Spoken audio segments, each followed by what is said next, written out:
Madame la ministre Thérèse Wagner, vous êtes la ministre des Affaires étrangères de la RDC. Merci pour le temps que vous nous accordez ce soir. Merci pour votre intérêt.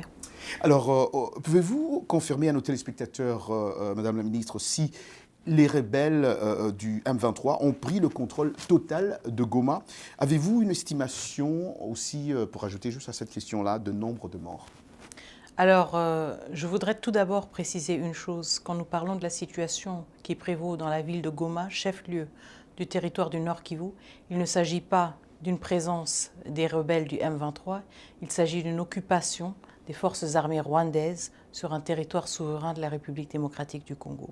Et en effet, nous avons constaté ces derniers jours que cette emprise s'était confirmée sur une large partie de la ville de Goma. En ce qui concerne le nombre de morts que nous déplorons, vous allez comprendre qu'avec la volatilité du contexte, il a été très difficile de chiffrer cela. Nous sommes dans le regret de constater quand même que nous parlons, quand il s'agit des morts, de milliers de morts. Certes, l'accès à la presse, l'accès aussi aux autorités a été justement limité et mis à l'épreuve parce qu'on se retrouvait dans un contexte de combat actif dans beaucoup de zones et de combat dans un contexte urbain, ce qui a rendu le travail extrêmement difficile, aussi aux humanitaires, aussi aux soldats de la paix, et donc qui veut dire que maintenant nous sommes peut-être dans un contexte qui va peut-être nous permettre de mieux constater le dégât quand même effroyable de cette attaque du Rwanda sur la République démocratique du Congo et sur les populations civiles congolaises et les casques bleus des Nations Unies et les soldats de la paix de la SADC. Et donc jusque-là, on n'a pas un certain nombre total de morts? Nous espérons justement avoir une meilleure visibilité. Vous comprenez qu'il est très difficile aussi d'établir cela quand le contexte qui prévaut est aussi dominé justement par la présence du M23 et des RDF qui essayent justement de se positionner comme une force qui n'aurait pas causé de dégâts. Donc c'est un peu la situation complexe à laquelle nous faisons face. Nous sommes conscients du fait qu'il y a des efforts consentis par les forces armées rwandaises et par le M23 de masquer et de cacher l'envergure de la brutalité avec laquelle ils ont assiégé la ville de Goma. Alors vous parlez d'une situation difficile. Votre gouvernement considère-t-il cela comme un échec, je dirais, dans la défense d'une ville majeure? Comment expliquez-vous ce revers, Madame la Ministre? Comment cela, beaucoup se posent la question, comment cela a pu arriver, quoi? C'est une situation évidemment que nous déplorons, qui nous révolte aussi énormément.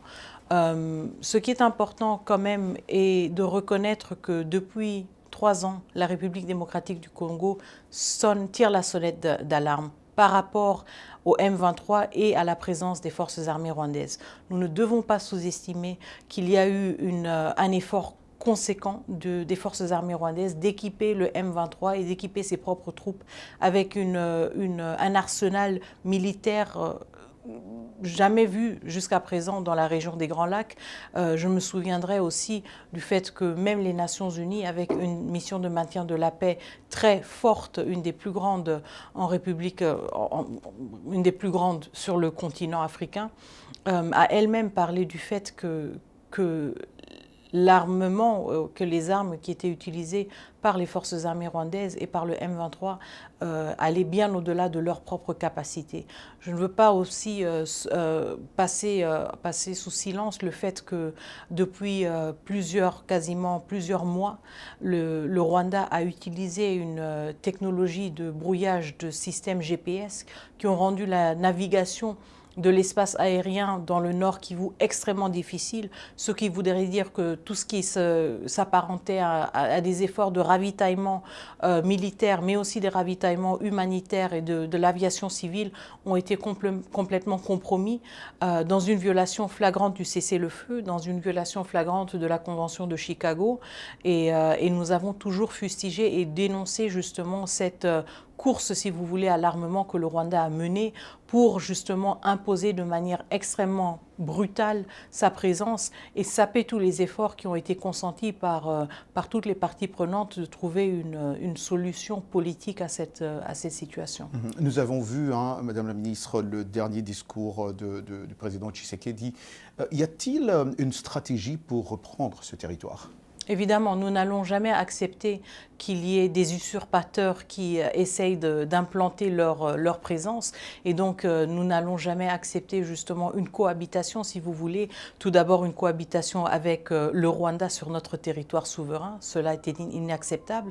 C'est une violation, comme je le dis toujours, du droit international, de notre souveraineté et de notre intégrité territoriale. Donc, la République démocratique du Congo ne conçoit pas du tout rester dans une situation dans laquelle la présence des forces armées rwandaises et de leurs supplétifs du M23 fasse partie d'une normalité quelconque.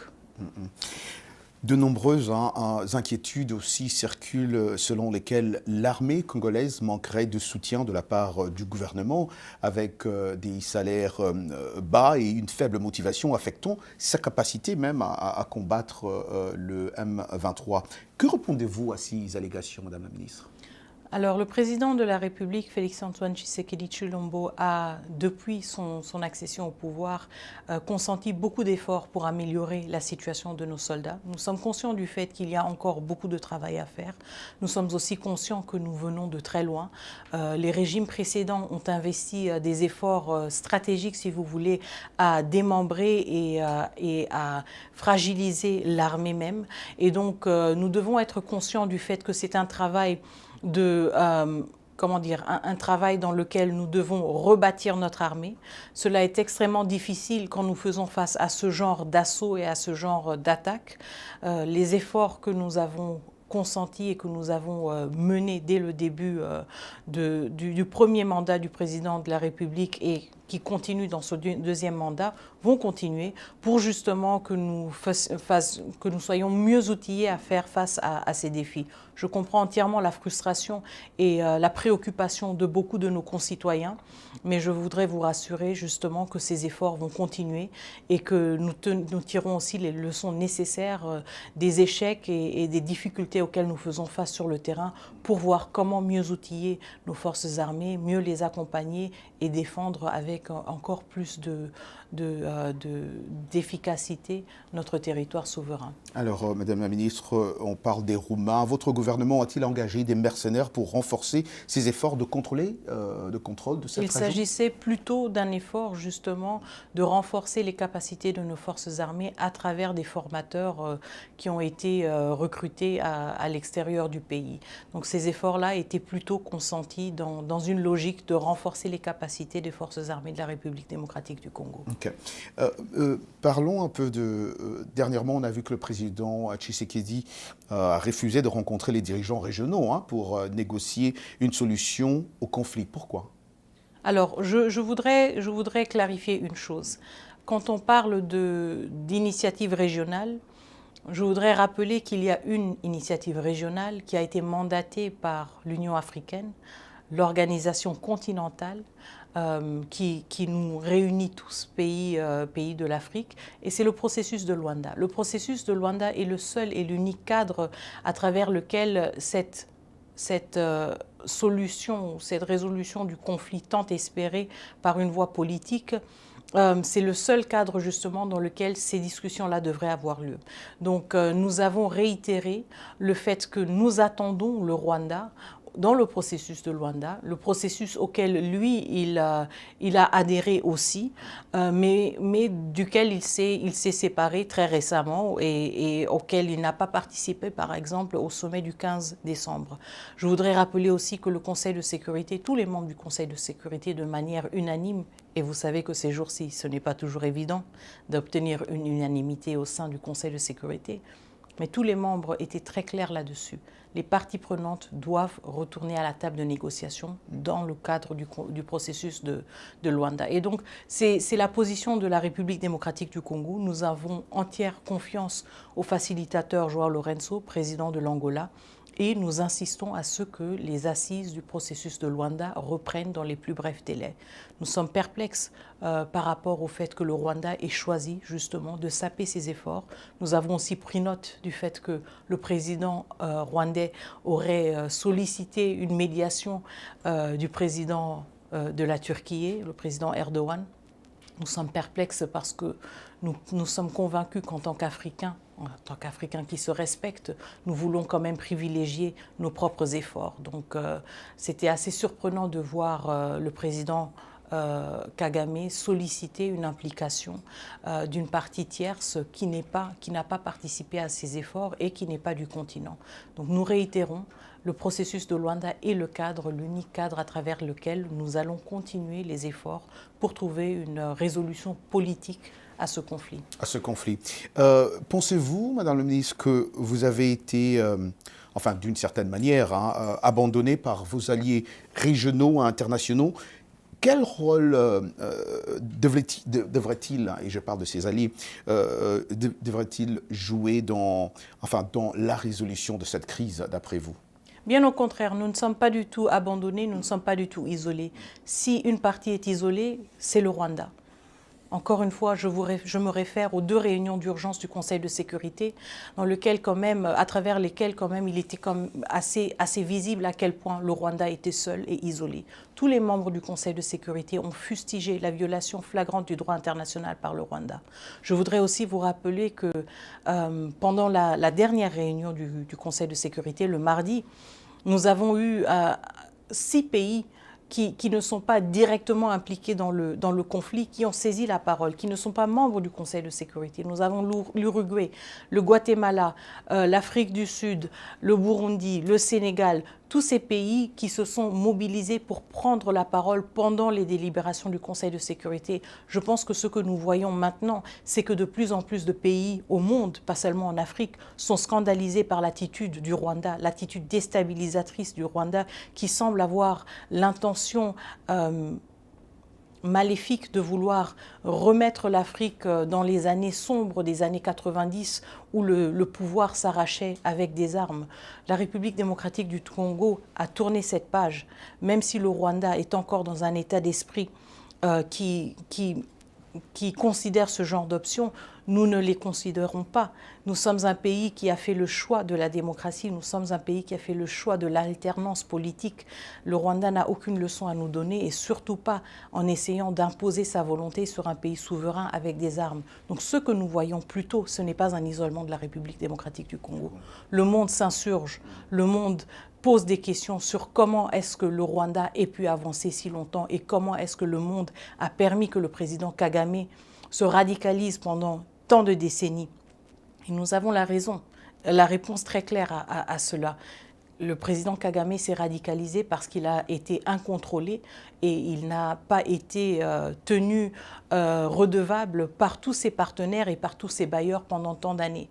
Et donc nous nous retrouvons maintenant dans une situation où un chef de l'État semble incontrôlé et obsédé par l'intention de vouloir déstabiliser un pays voisin et contribuer au changement inconstitutionnel d'un régime légitime. Ceci est inacceptable et nous refusons qu'en 2025, l'Afrique que nous voulons avoir, l'Afrique que nous aspirons, qu'elle soit une Afrique du développement, de la prospérité et de l'avenir et de l'espoir pour toutes les générations qui suivront, nous refusons catégoriquement que ce narratif soit imposé sur notre continent et sur notre pays. Madame la Ministre, quel est votre message aux milliers de civils congolais maintenant sous contrôle rebelle, en majorité en tout cas? Comment allez-vous aider la population qui a déjà fui la ville?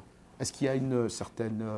il y a des suivis sur ça, c'est ceux qui sont partis, ceux qui ne sont plus dans le territoire? Alors mon message tout d'abord, c'est qu'ils ne sont pas seuls, ils ne sont pas abandonnés, ils sont la raison pour laquelle chaque matin, tout le monde se lève à Kinshasa, tout le monde se lève à la diaspora. Mon message, c'est que nous sommes de tout cœur avec nos compatriotes à l'est de la République démocratique du Congo, en particulier au Nord Kivu. Mon message est que les efforts que nous fournissons se font sur plusieurs fronts.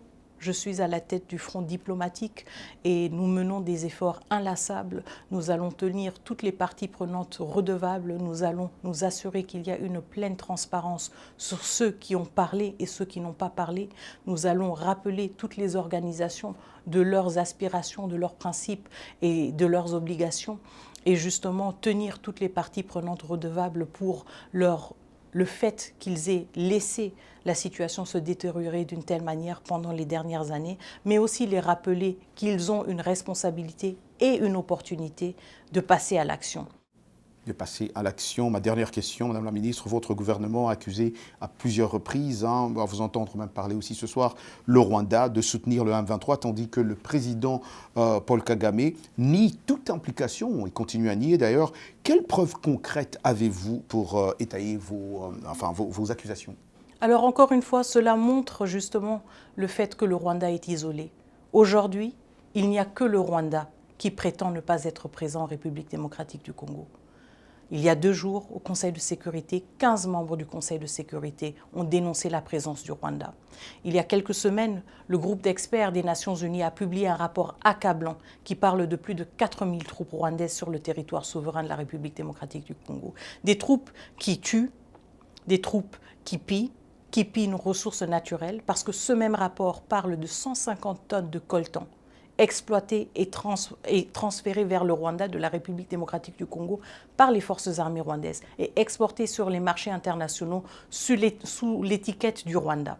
Donc, vous voyez qu'il y a des preuves accablantes. Même la presse qui est sur place à Goma peut vous dire et vous dit clairement qu'il y a des forces armées rwandaises présentes. Donc, nous voyons aussi que le Rwanda, encore une fois, dans son narratif illusoire, est complètement isolé. Le monde est conscient du fait qu'il s'agit maintenant d'un conflit armé entre 2 États et pas d'un conflit armé interne. Et c'est pour cela que notre plaidoyer pousse justement pour que les uns et les autres prennent leurs responsabilités, pour que ceux qui ont permis au président Kagame d'en arriver si loin le tiennent redevable, en coupant par exemple leur aide au Rwanda, en imposant des sanctions sur des individus qui, eux, directement font partie de la chaîne de commandement, et en suspendant ou en révoquant au Rwanda le statut de pays contributeur de troupes de maintien de la paix pour les missions et les opérations de paix des Nations Unies. Il est extrêmement important de souligner qu'en moins de 5 jours, les forces armées rwandaises présentes sur le territoire de la République démocratique du Congo ont tué 17 soldats de la paix, 17.